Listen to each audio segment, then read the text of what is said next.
Translation है कि जब मैंने देखा तब वो खेल रहा था। देखा मतलब खत्म मामला, तो व्हेन आई सॉ हिम, वो खेल रहा था, ही वॉज प्लेइंग। यानी कुछ कुछ चीजें ऐसी होती है जो सीधा सीधा ट्रांसलेट होता है, उनसे क्वेश्चंस आते हैं। लेकिन जो मेन था वो ये था कि ये लिस्ट पूरा बोला था मैंने, देख लो, उसमें ऐसे वर्ब्स है जो सामान्यतः आईएनजी फॉर्म में इस्तेमाल नहीं करते हम, और उससे मैंने आपको काफी क्वेश्चंस कराए थे कि वो बहुत इंपॉर्टेंट सेक्शन है। क्यों इंपॉर्टेंट है?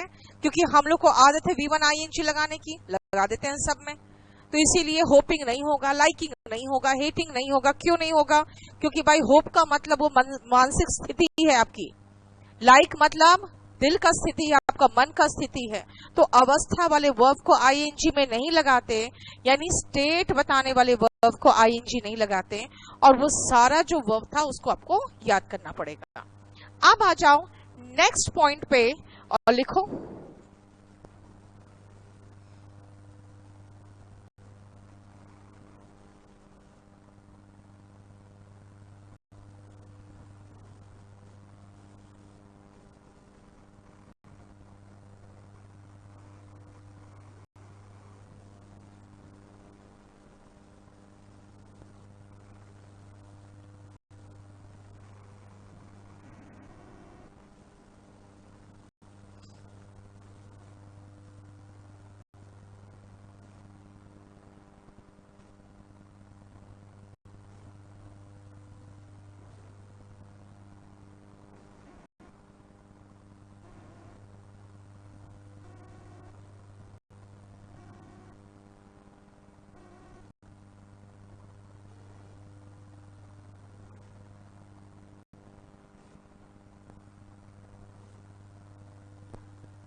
बाथ नाउन है, नहाने का जो एक्शन है ना उसको बात कहते हैं, और बेद जो होता है वो वर्ब है।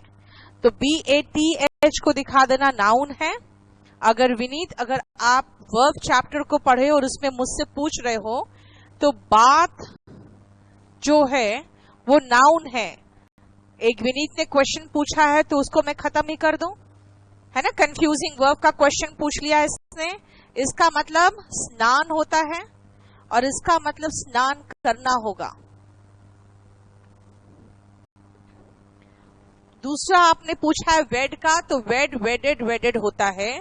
कभी कभी हम लोग वेड और मैरी में डिफरेंस पूछ लेते हैं कि वेड और मैरी का डिफरेंस क्या है।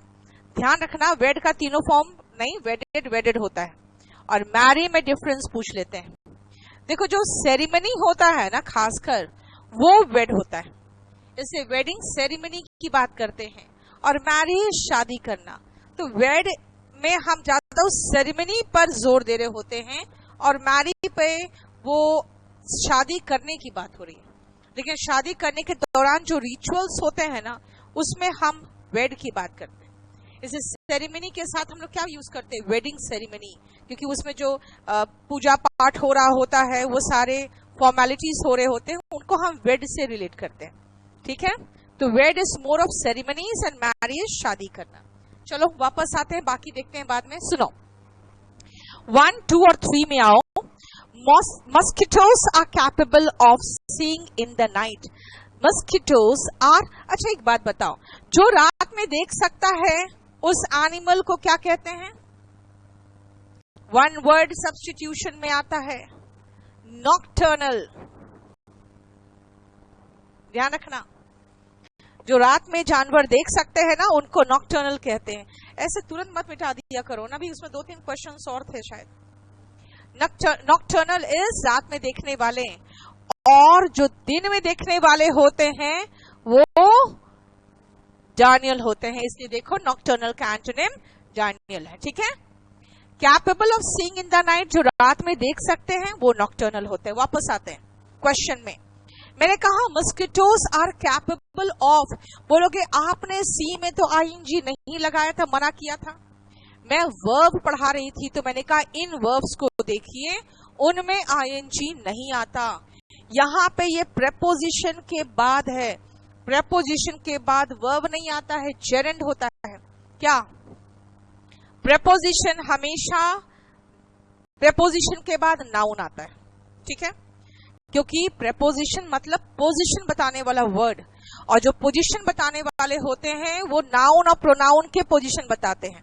जैसे the book is on the table, तो देखो बुक और टेबल का पोजीशन बताया। इसीलिए प्रेपोजिशन के बाद हमेशा नाउन आता है, नाउन नहीं हो तो प्रोनाउन आता है, वर्ब नहीं आएगा। लेकिन वर्ब आ गया तो वर्ब आ गया तो नाउन बना दो। कैसे बनाए? तो नाउन बनाने के लिए वर्ब में आईएनजी लगा देते हैं, जिससे वो नाउन बन जाता है, जो वो जेरेंड कहलाता है ना, वो जेरेंड कहलाता है। इसीलिए ध्यान रखना कि ये सी में आईएनजी इसलिए लगा हुआ है क्योंकि यहाँ पे नाउन चाहिए था, वर्ब तो अरे भाई वर्ब तो यहाँ पर है। इसलिए ध्यान रखना कि अगर जेरेंड के रूप में आ रहा है तो मैं कुछ नहीं कर सकती हूँ, वो नियम ही खत्म हो जाएगा। अब देखो वर्ब है ये इज, ये सब्जेक्ट है, ये ऑब्जेक्ट है। उस लिस्ट में सी भी था, उस लिस्ट में बिलीव भी था। एक कहावत है प्रत्यक्ष ही प्रमाण है, मतलब जो दिख गया उस पर तो विश्वास करना ही पड़ेगा। लेकिन सी ने आईएनजी क्यों आया? क्योंकि हमें पता होना चाहिए सब्जेक्ट के प्लेस पे नाउन आता है और ऑब्जेक्ट के प्लेस पे भी नाउन और प्रोनाउन आता है। मेरे पास तो वर्ब है तो नाउन बना दो, कैसे बनाए? आईएनजी लगा दो, क्योंकि वो जेरेंड हो जाएगा फिर। यानी 1 और 2 नंबर में सी और बिलीव जेरेंड है, और जेरेंड के रूप में आईएनजी फॉर्म ही तो आएगा वर्ब का, ठीक है। लिखो फर्स्ट और सेकेंड।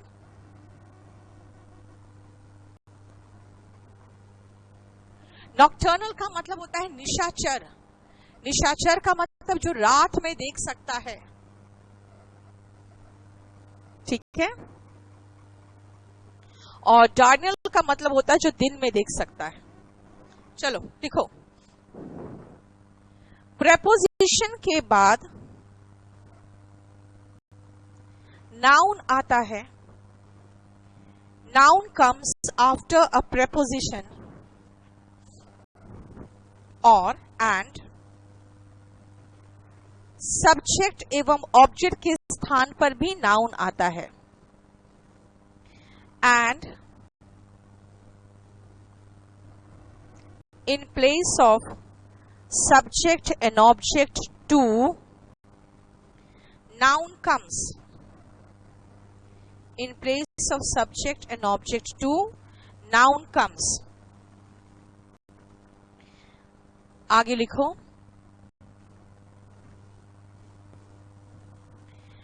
नाउन के स्थान पर अगर वर्ब लगाना हो तो वो जेरेंड फॉर्म में होगा। नाउन के स्थान पर अगर वर्ब लगाना हो, if we need a noun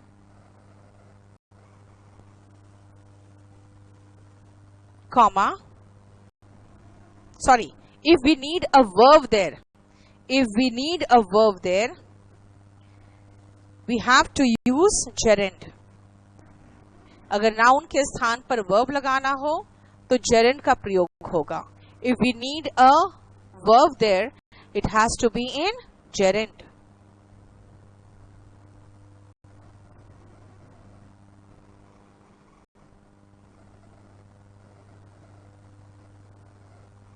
summer tier 3 का बैच बहुत अच्छा लाऊंगी मैं, लेकिन पहले टियर 3 आने दो, ठीक है ना। टियर 3 के बैचेस 2017 के बहुत अच्छे बने थे और सिर्फ हमारे पास ही बने थे, इसलिए टेंशन मत लो, टियर 3 के बैच में ले आऊंगी। प्रोग्रेसिव आ रहा दिखा रही हूं, रुको। बिलीविंग यहाँ वर्ब बिल्कुल नहीं है, यहाँ पे बिलीविंग ऑब्जेक्ट है, नाउन के प्लेस पर है। अगर मैं कहूं मैं तुम पर विश्वास करती हूं, कहाँ कहते हैं मैं तुम पर विश्वास कर रही हूं? अगर कर रही हूं तो भी बोलोगे तो कहोगे I believe you, I trust you, ठीक है ना।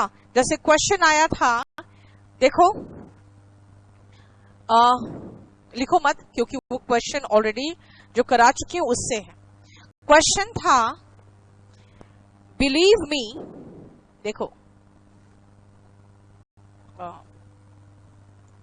Believe me I am trusting you.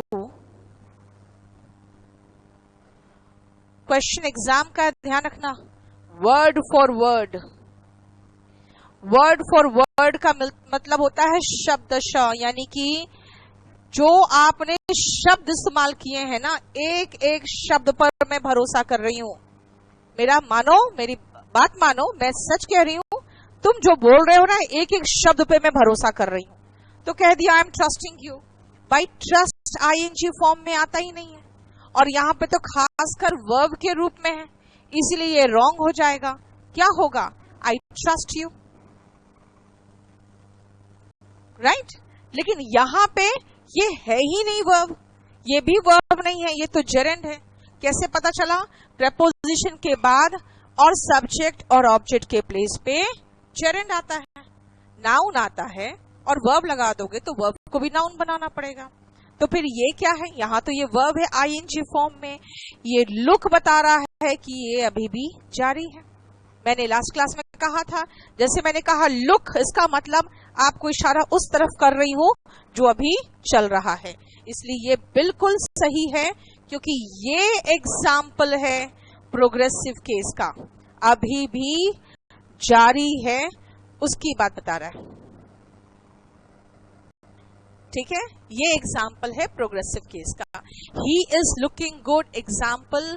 देखो, अगर मैं कहूं ही इज लुकिंग गुड, ठीक है ना, इसका मतलब आप ये बताना चाह रहे कि वो अभी अच्छा दिख रहा है, और वो चीजें बहुत वेल मैनर्ड चीजें नहीं है। आप कहोगे सीधा ही लुक्स गुड, लेकिन हाँ, आप क्षणिक के रूप में इस्तेमाल करना चाहते हो तो भी कहेंगे you look good in sari, you look good in suit. हम क्यों कहें यू आर लुकिंग गुड? इसका मतलब आम दिन में वो बिल्कुल बकवास लगता है, तो इसीलिए आप ऐसे शब्द का जरूरत ही नहीं है एक्सप्लेनेशन। वो लुक में मैंने कहा था आपको कि लुक को लुक फॉरवर्ड टू कर दिया, लुक आफ्टर कर दिया, डिफरेंट फॉर्म्स में यूज कर दे रहे हो जो उनका मीनिंग अलग निकल रहा है, तब आईएनजी लगा सकते हो।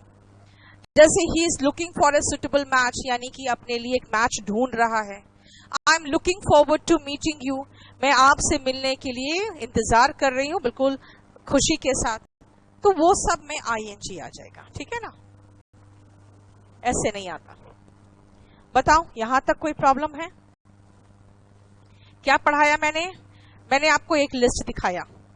मैंने कहा उस लिस्ट में जो वर्ब आ जाए उनको आईएनजी फॉर्म में नहीं लगाते। लगा सकते हैं अगर आपको महसूस हो वो अभी भी हो रहा है, तो जिसमें आपको ऐसा कोई शब्द महसूस होगा, लगा सकते हैं उसमें आईएनजी, अगर वो नाउन के प्लेस पे आ रहा है तो। बस ये पॉइंट सबसे इंपॉर्टेंट है कॉन्टिन्यूअस में, ठीक है।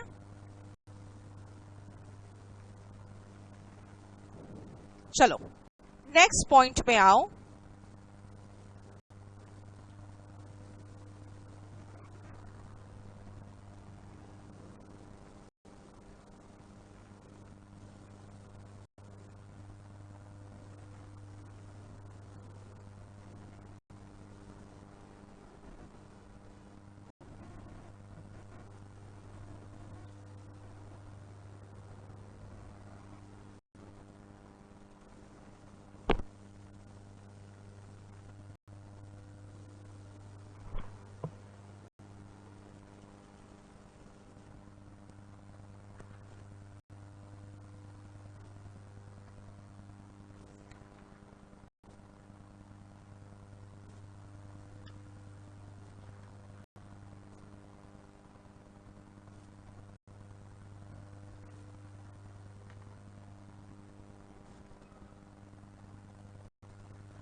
चलो देखो जरा ध्यान से। I am going to Mumbai tonight. मैंने कहा मैं आज रात को मुंबई जा रही हूं। प्रेजेंट कॉन्टिन्यूअस टेंस तो प्रेजेंट की बात बताता है और प्रेजेंट में गोइंग ऑन की बात बताता है। लेकिन मैंने क्या कहा, मैंने कहा कि मैं आज रात तो आज आने वाली अभी तो आई नहीं है, यानी कि फ्यूचर की बात है। लेकिन कब की फ्यूचर है ये? बस निकट भविष्य का, होने वाला है आज रात में ही। और कैसा एक्शन है? प्लान्ड है, मैंने निर्णय ले लिया है। देखो कौन सा टेंस है? Present continuous tense. मतलब निकट भविष्य के प्लान्ड एक्शन व्यक्त करने के लिए भी प्रेजेंट कॉन्टिन्यूअस टेंस का प्रयोग होता है। लिखो, निकट भविष्य के प्लान्ड एक्शन के लिए, for planned action of near future,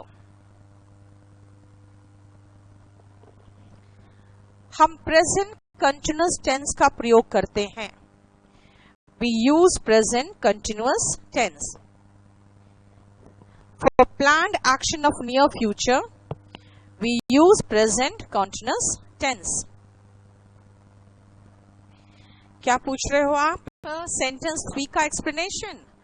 देखो राम नारायण, सेंटेंस 3 का एक्सप्लेनेशन ऐसा कुछ नहीं है।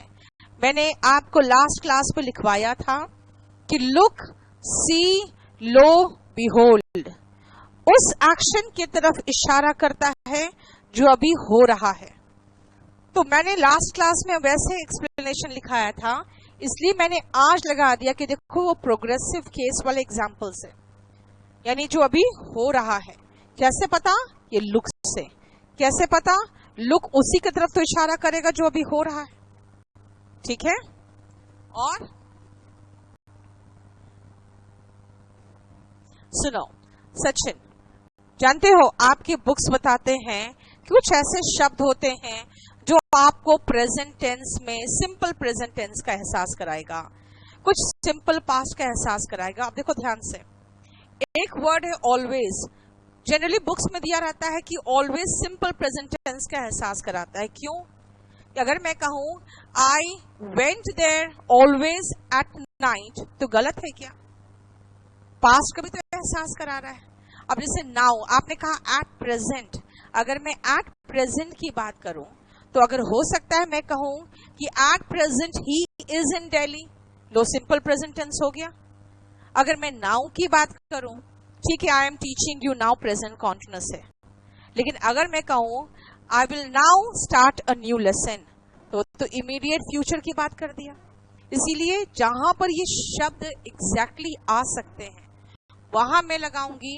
मैं हर टेंस में आपको वो वर्ड्स नहीं देते रहूंगी।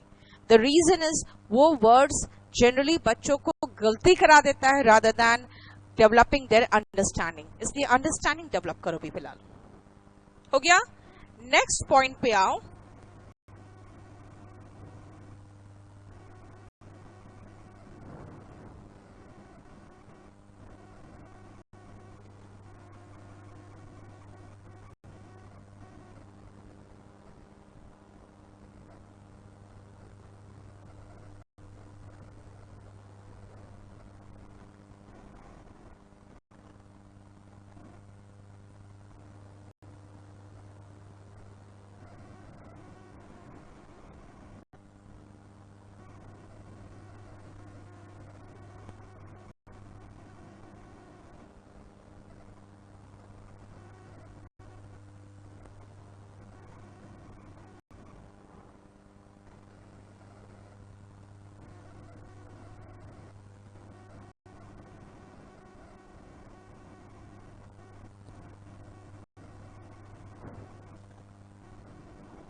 See the next two examples.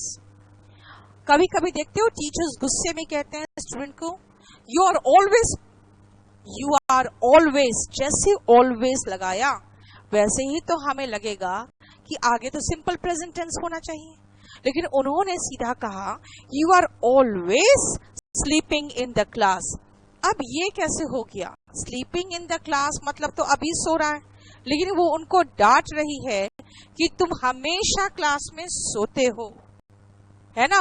He is always smoking, बोलना चाहिए ही ऑलवेज स्मोक्स। और अगर मैं कहूं कि मुझे बोलना चाहिए you don't pay attention in the class, लेकिन मैंने क्या कह दिया, you are never paying attention in the class, सही है, गलत नहीं है। लेकिन बोलोगे कि नेवर और ऑलवेज, तो सिंपल प्रेजेंट टेंस में आना चाहिए। क्यों? क्योंकि ये रूटीन बताता है। जब किसी रूटीन से आपको इरिटेशन महसूस हो, आप एनॉयड हो रहे हो क्योंकि वो हमेशा स्मोक करता रहता है और वो कभी भी अटेंशन पे नहीं करता, वो हमेशा सोता रहता है, ऐसे कंडीशन में हम प्रेजेंट कॉन्टिन्यूअस टेंस लगाते हैं, गलत नहीं है। हालांकि ऑलवेज नेवर वाले सेंटेंसेस सामान्यता किसमें होने चाहिए, इनडेफिनिट टेंस में। अब इनडेफिनिट का मतलब खाली प्रेजेंट इनडेफिनिट नहीं होता है, पास्ट इनडेफिनिट भी हो सकता है ना। इसलिए लिखो इन दोनों में, ये दोनों वाक्य सही है। Both these sentences are correct, क्योंकि because जब किसी रूटीन एक्शन से हम परेशान हो जाए, because when due to a routine action we get annoyed, जब हम परेशान हो जाए we get annoyed, तो हम indefinite tense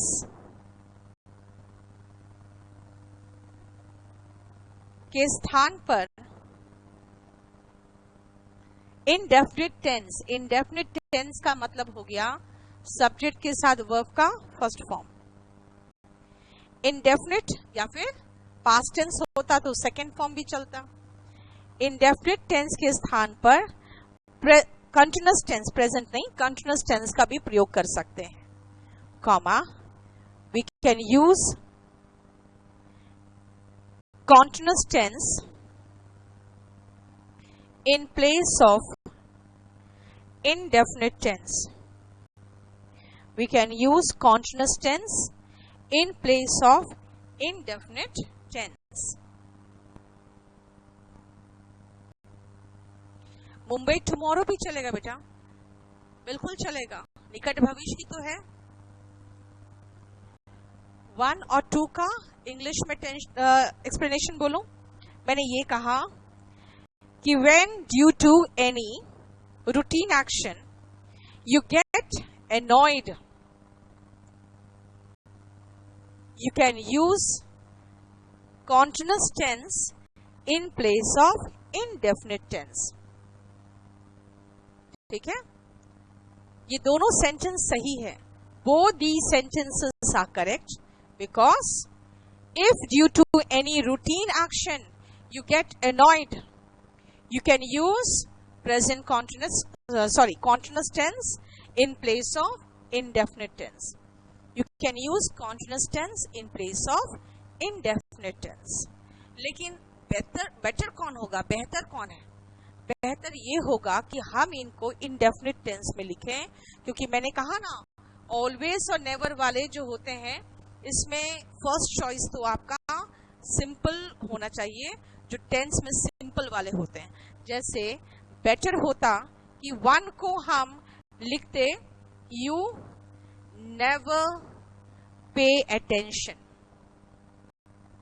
ठीक है ना, इन क्लास, ये बेटर ऑप्शन होता।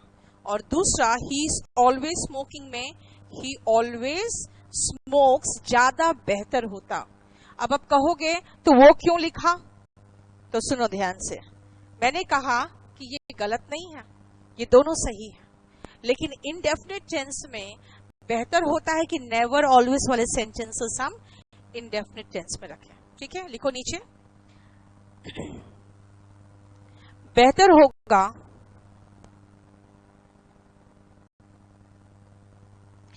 इट विल बी बेटर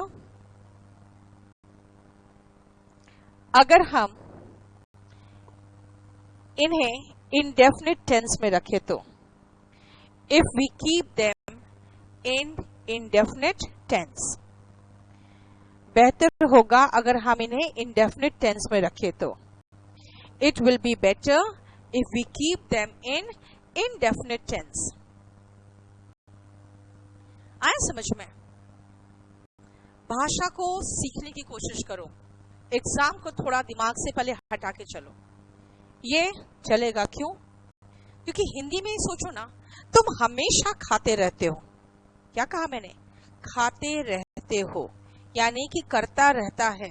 इसका मतलब है कि वो चीजें रेगुलर बेसिस पे आपको होता दिखता रहता है, यानी वो चलता रहता है. तो मैं कह सकती हूँ यू आर ऑलवेज ईटिंग. लेकिन अगर मैं ये कहूं कि बेटर क्या है, तो कहोगे ऑलवेज तो बताता है कि रूटीन हो गया उसका. रूटीन बेहतर होगा. मुझे इसमें लिखना, यू नेवर पे attention in class, you always eat something और अदर. इसका मतलब हो गया बेहतर तो ये होगा, तो ये चलेगा, गलत नहीं है. यानी डिटेक्टिंग एरर में इसको गलत नहीं कर देना, ठीक है. लेकिन सेंटेंस इंप्रूवमेंट में तो ये होना चाहिए. बोलो कोई प्रॉब्लम यहां तक?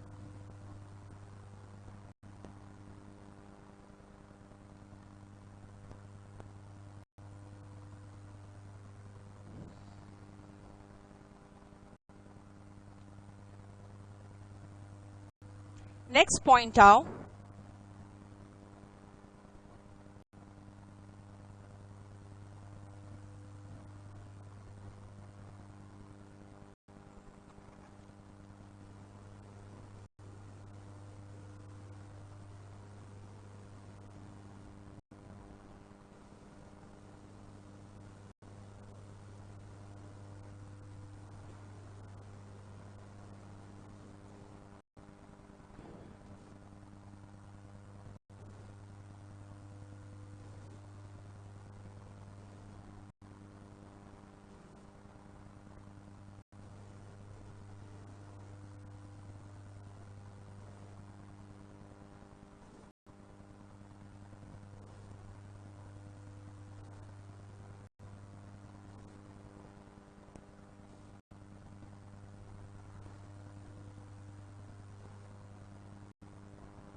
द सन शाइन्स होगा. ब्राइटली लगा रहे हो तो इसका मतलब है कि आप तो दोनों कह सकते हो. The sun shines brightly and the sun is shining brightly, दोनों हो सकता है. अब ध्यान से सुनो, इसमें शोन क्यों आएगा कुलदीप? आपको ऑप्शंस नहीं लगाओगे ना तो पता नहीं चलेगा. प्रीवियस से क्वेश्चन पेपर है. अब मैं बताती हूँ क्यों आएगा. उसमें एक ऑप्शन था शाइन. सन सिंगुलर है, उसके साथ सिंगुलर वर्ब आता जो शाइन्स, एस लगा हुआ. शाइन उसमें था ही नहीं, तो क्या करते? फिर सेकेंड फॉर्म लगाना पड़ा था. इसलिए ऑप्शन क्लियरिटी आपका ऑप्शन ही करता है क्वेश्चन को.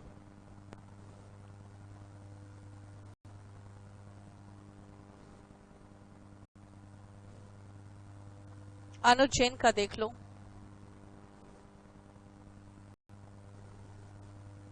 अनुज, हमारे जो वीडियोस होंगे आपके मोबाइल में सेव्ड नहीं होंगे, ठीक है? ये हमारे ऐप में ही सेव्ड होंगे. चलो देखो 1, 2, 3 एंड 4 को ध्यान से देखो. अगर मैं कहूं ही इज स्लीपिंग, वो सो रहा है, तो सो रहा है उस अवस्था को बताने के लिए अस्लीप भी तो चलेगा. यानी कई बार हम आईएनजी हटाकर एडजेक्टिव से काम चला लेते हैं.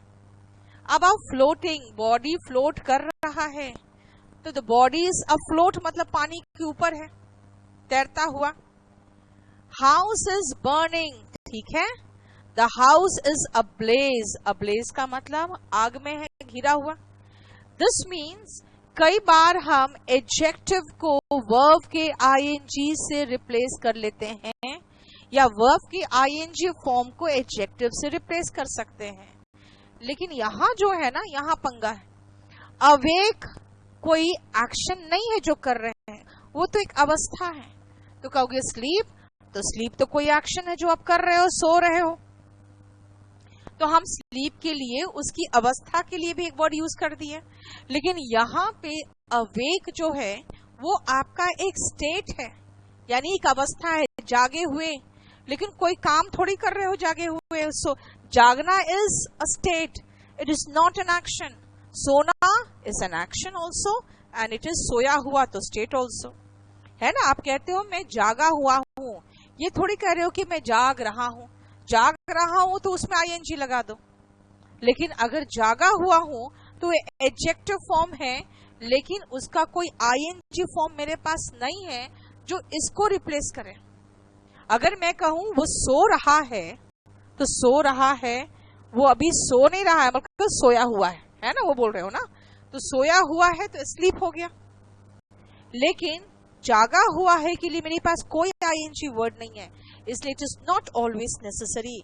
लेकिन sometimes we can interchange ING and certain adjectives. ठीक है, लिखो। कुछ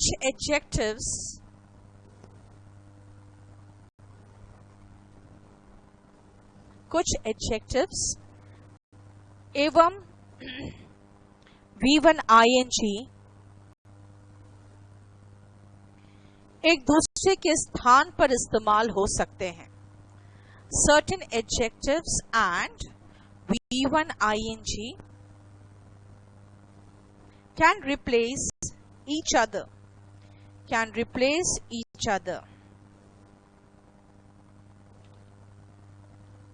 लेकिन but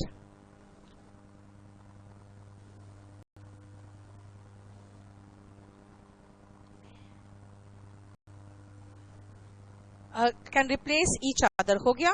लिखो एक सी एग्जाम्पल 1 2 3, सी एग्जाम्पल 1 2 3। आगे लिखना बट, ये हमेशा जरूरी नहीं, but this is not always necessary. But ये हमेशा जरूरी नहीं, it is not always necessary.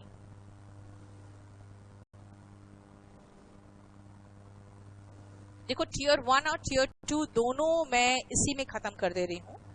Tier 3 तब होगा जब टियर 2 का एग्जाम कंडक्टेड हो जाता है ना, तब टियर 3 के बैचेस शुरू होते हैं, और वो बहुत डिटेल में आपको उनके करंट के जो क्वेश्चंस होंगे, करंट के जो उस समय पॉलिटी के से रिलेटेड हो गया, इकोनॉमी से रिलेटेड हो गया, इंटरनेशनल हो गया, वो सब डिस्कस करेंगे, वो बाद में, अभी नहीं।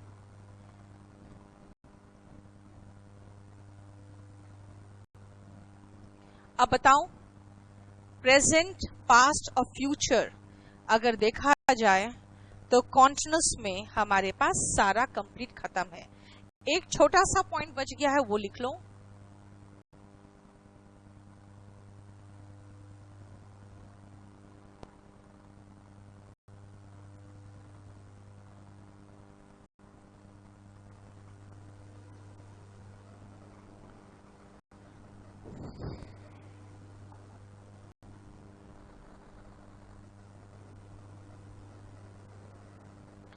देखो, he will be sleeping now, सबसे पहले आओ, ये विल और शाल हमेशा फ्यूचर डिनोट करता है, और ये पंगा यहाँ पे नाउ का मतलब अभी। ये है क्या? ये हमारे ट्रांसलेशन का नतीजा है।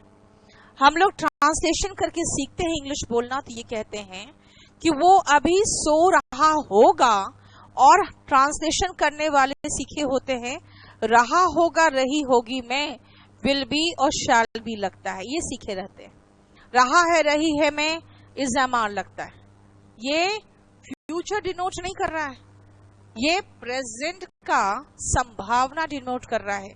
अगर मैं जानती हूं वो सो रहा है तो मैं कहूंगी ही इज स्लीपिंग नाउ।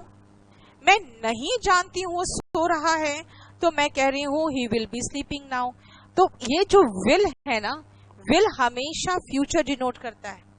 तो प्रेजेंट डिनोट करने के लिए क्या बोलना चाहते हो?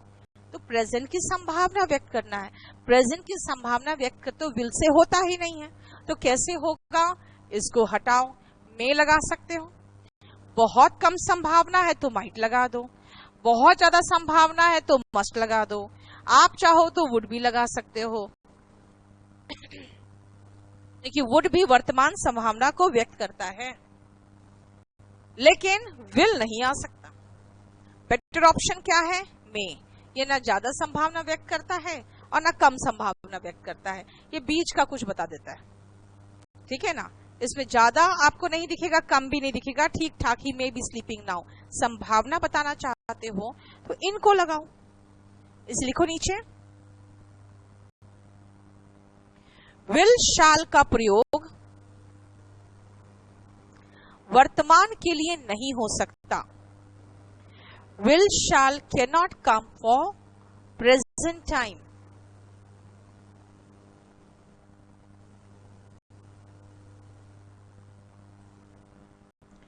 विल शाल हमेशा भविष्य का सूचक होता है। Will shall denotes future. Will oblique shall denotes future.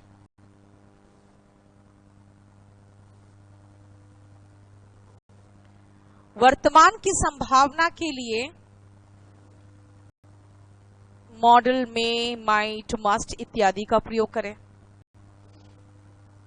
To express present possibility,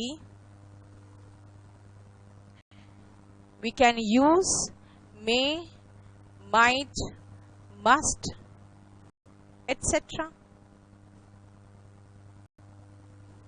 है ना? May, might, must. Wait and await का डिफरेंस चंदन देखो, ये मैं आपको पढ़ाती हूं प्रेपोजिशन में। ये जो वेट फॉर होता है ना, ये मिलकर अवेट बनता है। ठीक है, आप इसको प्रेपोजिशन में भी करोगे, इसलिए अवेट के साथ फॉर नहीं आ सकता। उसके बाद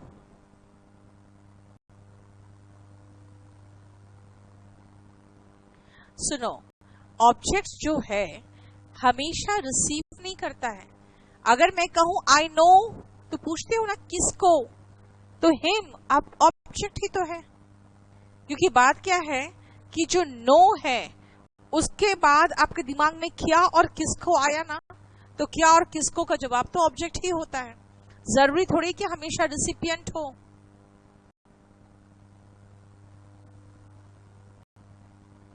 you use objective case no के बाद भी। ठीक है, इसलिए हमेशा कोई जरूरी ही नहीं है कि रिसिपिएंट ऑफ द एक्शन होगा। वर्ब के बाद जो जवाब उठता है क्या और किसको, वही ऑब्जेक्ट होता है जो आंसर होता है। बोलो कोई प्रॉब्लम यहां तक? इसलिए विल और शाल कभी भी प्रेजेंट के साथ मत लगाना। विल और शाल सिर्फ पास्ट का सिर्फ फ्यूचर का सूचक है। विल शाल पास्ट में भी नहीं आता। ठीक है ना, विल शाल कहीं नहीं आता है सिवाय फ्यूचर के। पास्ट में नहीं आता, वो बाद में देखेंगे। अभी फिलहाल कॉन्टिन्यूअस का जो मिस्टेक था वो हमने फिनिश कर दिया। बताओ कोई प्रॉब्लम यहां तक? Any question? कोई भी ऐसा एस्पेक्ट कॉन्टिन्यूअस टेंस का जो मैंने टच नहीं किया हो, जो आपको लग रहा हो, पूछ लो फटाफट। मेरी तरफ से कॉन्टिन्यूअस टेंस बिल्कुल पूरी तरह से फिनिश्ड है।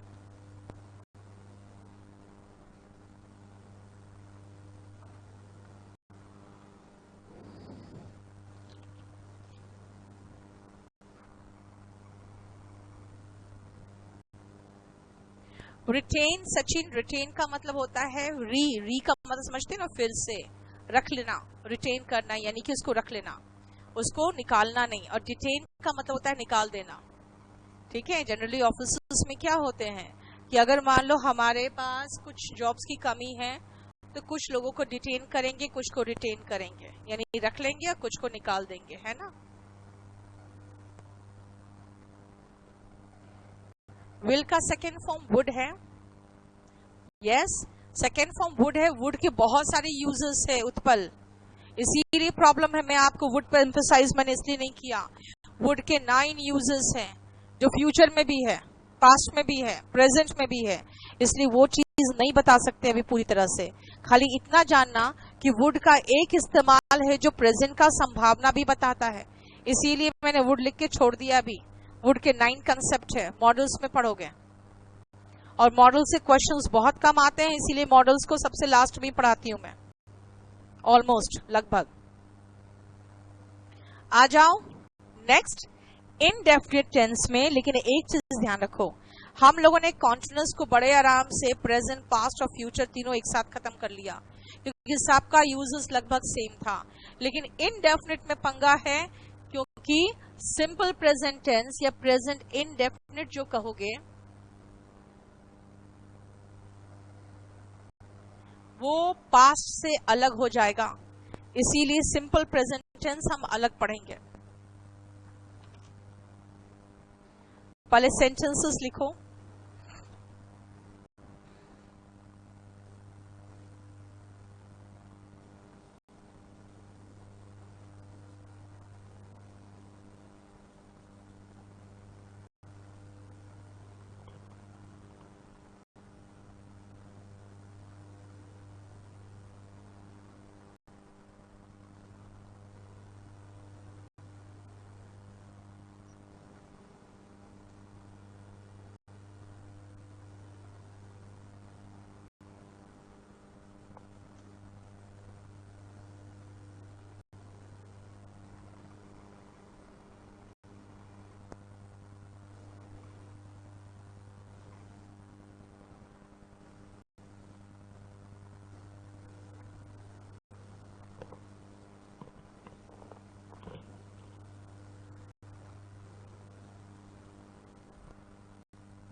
I am looking forward to meeting you, बिल्कुल सही है, क्योंकि टू यहाँ पे प्रेपोजिशन है, और प्रेपोजिशन के बाद हमेशा वर्ब आईएनजी फॉर्म में आता है।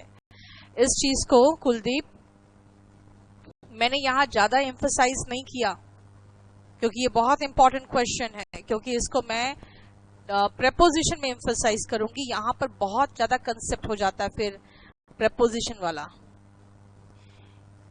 ही इज बोरिंग क्या होता है? अमित शाह से कोई मीनिंग ही नहीं निकल रहा है। प्रैक्टिस पर्पस के लिए मैंने कहा है एसएससी का 42 सेट एंड 43 सेट खरीद लो kdpublication.com से, 72 सेट CHSL का खरीद लो, और 1000 और 900 डिटेक्टिंग एरर्स और सेंटेंस इंप्रूवमेंट देख लो। चलो ये पांचों में आ जाओ, जरा ध्यान से सुनो। आई गो टू ऑफिस डेली, मैं रोज ऑफिस जाती हूं। ये मेरा सारे तो प्रेजेंट ही है, ठीक है ना। ये मेरा रेगुलर रूटीन है। अच्छा, रूटीन का हिंदी क्या है जरा बताओ तो। रूटीन का हिंदी में आप लोग वर्ड बोलोगे दिनचर्या, दैनिक, नियमित, है ना, जो हम डेली करते हैं। ये सब भूल जाओ, क्योंकि रूटीन का मतलब खाली रूटीन होता है। अगर आप डेली करते हो, सप्ताह में 2 बार करते हो, साल में 1 बार करते हो, महीने में 3 बार करते हो, तो वो आपका रेगुलर रूटीन है। लेकिन अगर रेगुलर नहीं है तो अर्थक्वेक का जैसे आना, क्या अर्थक्वेक रेगुलर बेसिस पे आता है क्या? नहीं। लेकिन रूटीन तो है, जापान में आता रहता है, इसलिए ये भी रूटीन है, ये भी रूटीन है, लेकिन ये इर्रेगुलर है। इसलिए अब समझ में आना चाहिए आपको कि रूटीन का मतलब दिनचर्या, दैनिक, नियमित जैसा कोई हिंदी का शब्द नहीं है जो रूटीन को रिप्लेस कर सके, है ना। उसके लिए सिर्फ एक वर्ड है जिसका है नित्य कार्य, है ना। जो एक वर्ड होता है नित्य कार्य, इसका मतलब जो हम करते हैं। अब कैसे, कब? तो रेगुलर भी हो सकता है और इर्रेगुलर भी हो सकता है। The sun rises in the east, ये तो एक सार्वभौमिक सत्य है, ये है यूनिवर्सल ट्रूथ।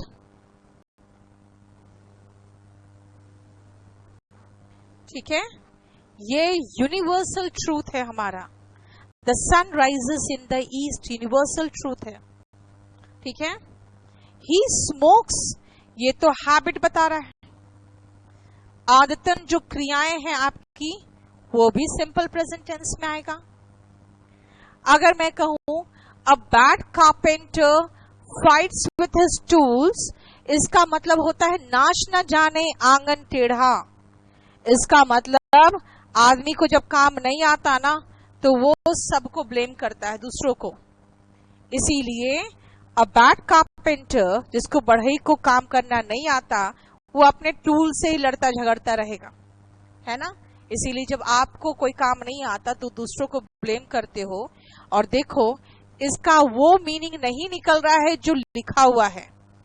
जो मैंने कहा वो मीनिंग कारपेंटर और टूल से रिलेटेड नहीं है। इसका मतलब है अगर आप काम नहीं जानते हो तो लड़ते झगड़ते हो, है ना, दूसरे से। अब अगर मैं कहूं honesty is the best policy, आप कहोगे यूनिवर्सल ट्रूथ है, लेकिन मैं ये भी तो कह सकती हूं कि भाई ये तो एक फ्रेज है जो इतना कॉमन फ्रेज है कि सबको आता है ना। इसलिए इडियम्स एंड फ्रेजेस हो गया, यूनिवर्सल ट्रूथ हो गया, रूटीन एक्शन चाहे रेगुलर हो चाहे इर्रेगुलर हो, ये सभी सिंपल प्रेजेंट टेंस में आते हैं। और देख लो सिंपल प्रेजेंट टेंस के कितने ढेर सारे एग्जाम्पल्स अभी आपको मैं जो 17-18 के क्वेश्चंस है ना मेरे पास। अब कल रात में जैसे मैं प्रूफ रीडिंग कर रही थी टेंस वगैरह का, जो अभी पिछले 2 सालों में क्वेश्चंस आए हैं, उसको ऐड करने के लिए मैं प्रूफ रीडिंग कर रही थी। मैंने एक चीज मार्क किया, टेंस में सिंपल प्रेजेंट टेंस खाली कंफ्यूज कर करके बड़े बड़े सेंटेंसेस दे दिया है। मिस्टेक कहाँ है? सिंपल प्रेजेंट टेंस में। मैं कोशिश करूंगी उसको एक बार पूरा प्रूफ रीड कर लूं तो आप लोग के साथ शेयर करूंगी मैं। बहुत बढ़िया क्वेश्चन से और सारे सिंपल प्रेजेंट टेंस में। अब सिंपल प्रेजेंट टेंस इतना तो समझ में आ गया, लेकिन अब एक चीज ध्यान दो आप, आई के साथ मैंने गो लगाया है और सन के साथ राइजेस लगाया। ये डिपेंड कर रहा है कि सन सिंगुलर इसलिए राइजेस और आई एक्सेप्शन वाले इसलिए गो आ रहा है। तो ये इसका जो स्ट्रक्चर है ना, दैट इज वेरी इंपॉर्टेंट। इसीलिए अब इसके बाद आ जाइए स्ट्रक्चर में। पहले स्ट्रक्चर कंप्लीट करें, उसके बाद आगे बढ़ेंगे।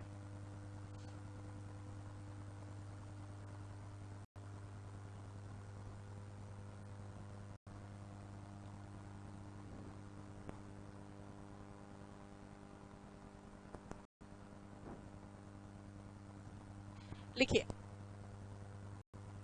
फर्स्ट अगर हम सब्जेक्ट ले ले सिंगुलर वाले, जैसे ही, शी, इट, कोई व्यक्ति का नाम ले ले या सिंगुलर, तो क्या स्ट्रक्चर चलेगा? अब देखना,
हो गया?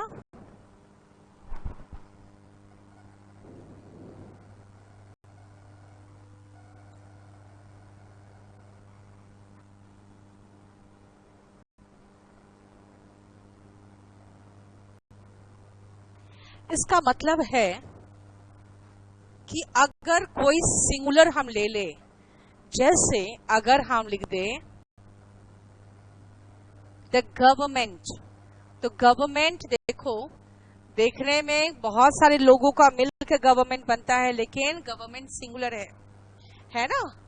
द गवर्नमेंट हम लोगों को टैक्स लगाती है, हम लोगों पर। द गवर्नमेंट टैक्सेस अस। अब ये कहा क्या हो गया? यानी गवर्नमेंट के साथ टैक्स लगाया तो ES क्यों आ गया? ध्यान से देखना, टैक्स X में एंड कर रहा है, ठीक है? ध्यान रखना, अगर नाउन या वर्ब अगर एंड कर जाए S, double S, CH, SH, Z, X और O में, तब हम ES लगाते हैं, बाकी में S लगाते हैं। यानी अगर हम लिख रहे हैं द गवर्नमेंट टैक्सेस अस, और गवर्नमेंट के जगह पे अगर मैं I लगा दूं, तो I क्यों लगाऊं, ही लगा दूं, तो ही पेज, देखो पे में खाली S लगा, क्यों? क्योंकि पे इनमें से कोई में एंड नहीं कर रहा था, और क्या पे कर रहा है? टैक्सेस। देखो यहां पे टैक्स वर्ब था, यहां पे नाउन था, यानी एक तरह के टैक्स पे नहीं करता है, कई टैक्सेस पे करता है, तो टैक्सेस लगा दिया। और गवर्नमेंट हम पर टैक्स लगाती है, तो देखो टैक्सेस लगाया। ध्यान रखना, गवर्नमेंट सिंगुलर नाउन है, तो सिंगुलर वर्ब है टैक्सेस, लेकिन प्लूरल नाउन है टैक्सेस। मतलब क्या किया? नाउन में SES लगता है ना, तो वो बहुवचन बन जाता है, और वर्ब में SES लगता है तो वो सिंगुलर बन जाता है। ये ध्यान रखना, बहुत इंपॉर्टेंट पॉइंट है, फिर से ध्यान से समझो। उल्टा होता है, उल्टा। नाउन में SES लगाते हैं तो बहुवचन बनता है, तभी एक टैक्स था तो बहुत सारे, तो टैक्सेस हो गया। लेकिन गवर्नमेंट सरकार कर लगाती है, कर लगाना भी टैक्स था, सिंगुलर था गवर्नमेंट, तो हमने सिंगुलर वर्ब लिखा तो टैक्सेस किया। इसका मतलब है वर्ब में SES दिखे तो सिंगुलर है, नाउन में SES दिखे तो प्लूरल है। और ES कब दिखेगा? जब उनके अंत में आपको ये सारे लेटर्स दिखाई देंगे तो। अब ये तो रट्टा मारने वाली बात है। अब अगर रट्टा नहीं मारना है तो हम ये पूछेंगे ऐसा क्यों लगाए हम? अब ध्यान से सुनना, मैं टैक्स में, बेंच में, और मिस करना समझते हो? मिस है ना? अब ध्यान से देखो, मैं कहूंगी ना मुझे तो S लगाना है, ES का झंझट नहीं लगाना मुझे। अगर मैं S लगा दूं तो आप टैक्स के बाद S का उच्चारण मुंह से निकालने की कोशिश करो, और निकल जाए तो फिर मुझे बताओ। टैक्स X का प्रोनाउंसिएशन आ रहा है, टैक्स। फिर जो स है ना, वो एक साथ नहीं, वो टैक्स के एंड में ही सा आता है, तो उसके साथ ये सा मिक्स्ड हो जा रहा है। और बेंच में अगर मैं S लगाना चाहूं तो बेंच बोलने के बाद सा नहीं निकलता मुंह से, सा निकालने की कोशिश करोगे तो होना चाहिए बेंच S, तो S लगाने के लिए बेंचेस हो गया। उसी तरह से टैक्स में भी S लगाने की कोशिश करोगे तो फिर S का प्रोनाउंसिएशन लाने के लिए टैक्सेस बोलना पड़ेगा। और मिस में अगर एक S और लगा दो, तब कभी भी इंग्लिश में सुने हो कोई भी 3 लेटर एक साथ आता है? नहीं। तो मिस में S लगाना है तो मिसेस करना पड़ेगा। ही मिसेस मी।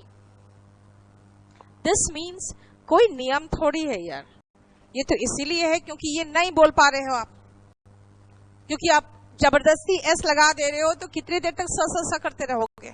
इसका मतलब है कि कंसेप्ट जितना है ना सब कॉमन सेंस से बना है कि मैं बेंच के बाद एस लगा ही नहीं पा रही हूँ, कि मुंह से ही नहीं निकल रहा है, बेंच के बाद एस बोलूं कैसे। तो जबरदस्ती करने की कोशिश करेंगे तो मुंह से बेंचेस निकल रहा है, तो एस निकल रहा है, तो ई एस निकल रहा है, सा नहीं निकल रहा है खाली। लेकिन जरा देखो, पे, पेस आराम से निकल गया, से, सेज, ठीक है। फिर बोलोगे फिर गो, तो गो में एक झंझट है कि गो में एस लगाओगे तो गॉस हो गया। गो, ओ का एक जो बैठा हुआ है ओ और ओ दोनों का डिफरेंस है।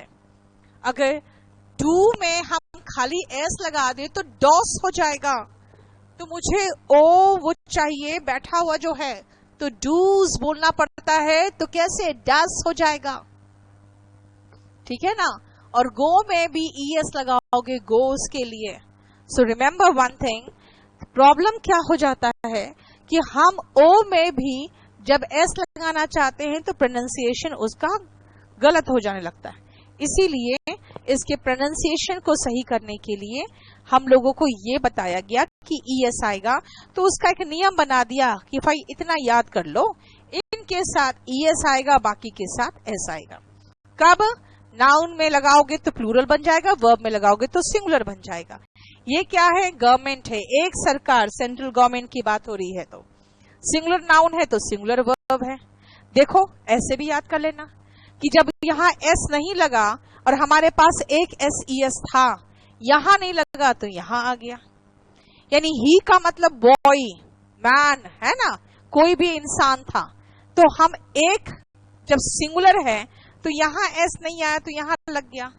और अगर यहां बहुवचन लगा दिए, मेन लगा दिए, तो ये बहुवचन हो गया, इसका मतलब मेन का मतलब हो गया बॉयज।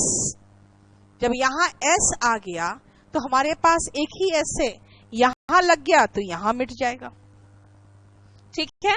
मतलब अगर इधर बहुवचन है, इधर एक वचन है, तो इधर एक वचन होगा, लेकिन आपके पास एक एस ई एस है, यहां लग जाएगा तो यहां हट जाएगा, और यहां हट गया तो यहां लग गया।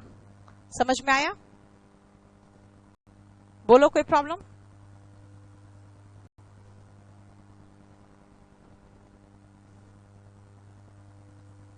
अभी रुक जा बेटा, आप आगे की बात कर रहे हो, मैं वहां तक पहुंची ही नहीं हूं। चंदन रुको एक मिनट, अभी क्लियर हो गया? अब देखो ध्यान से, नेक्स्ट पॉइंट, मतलब हम इतना समझ गए कि the government taxes us. Negative नहीं टैक्स का लगाती है, द गवर्नमेंट डज नॉट के बाद क्या लगाऊं? टैक्सेस लगाऊं? नहीं, क्योंकि डज में ई एस लग गया तो हमारे पास तो एक ही एस ई एस था, यहां खत्म हो गया तो यहां नहीं आएगा। The government does not tax us. Question पूछना है, क्या करें? हेल्पिंग वर्ब उठाओ, आगे लगा दो। Does the government tax us, और नेगेटिव बनाना है तो does the government not tax us, और नॉट को आगे लगाना है तो नॉट उठ के आगे आएगा, तो वो चिपका हुआ फॉर्म जो कॉन्ट्रैक्टेड होता है ना, वैसे रूप में आएगा। आगे आप नॉट को अकेला नहीं लगा सकते हो, डज नॉट द गवर्नमेंट नहीं बोल सकते हो, तो क्या बोलेंगे? डजंट द गवर्नमेंट टैक्स अस। अब WH फैमिली आ गया, तो वाई डज